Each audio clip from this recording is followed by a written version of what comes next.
quelle est la bonne durée à accorder aux enfants devant leurs écrans?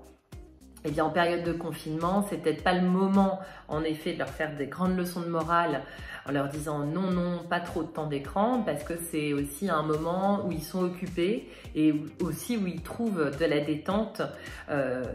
au vu du confinement, où ils perdent complètement leur repère et ils comprennent peut-être pas non plus tout ce qui se passe comme nous les adultes. Ce qui est important, c'est peut-être tout simplement de rétablir un rythme logique quant aux programmes qui vont être visionnés à travers ces écrans. C'est-à-dire que en début de journée, on va privilégier les programmes instructifs qui vont les faire réfléchir, des programmes ludiques mais intellectuels, encore une fois, qui vont les faire réfléchir,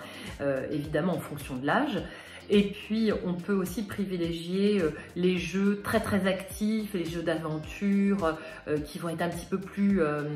agressifs également. Pour les ados, je pense à tous ces jeux vidéo, donc plutôt en début de journée. À ce moment-là, en effet, le cerveau va produire toutes ces substances neurohormonales finalement qui vont provoquer l'action, la vigilance, l'hypervigilance, l'intellect, la mémoire, la concentration, donc toutes ces substances de la famille de l'adrénaline. Et puis ce qu'on va rechercher en fin de journée, à contrario, et en plus en toute fin de journée, ça va être les hormones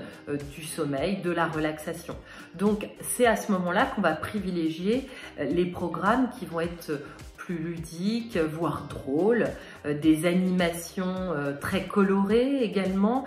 pour provoquer de la bonne humeur, une relaxation via la production de sérotonine en l'occurrence, et puis tout ce qui va être famille des endomorphines pour, encore une fois, produire de la relaxation. Alors on sait que les LED vont empêcher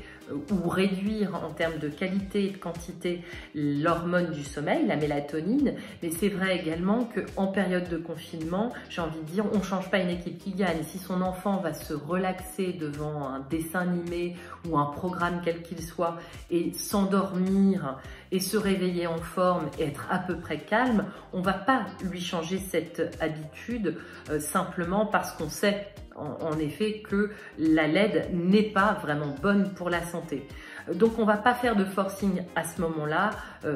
simplement pendant cette période. Donc on les laisse choisir pour une fois leur rythme de vie, on les aide un petit peu avec les deux petites techniques dont je vous ai parlé à l'instant.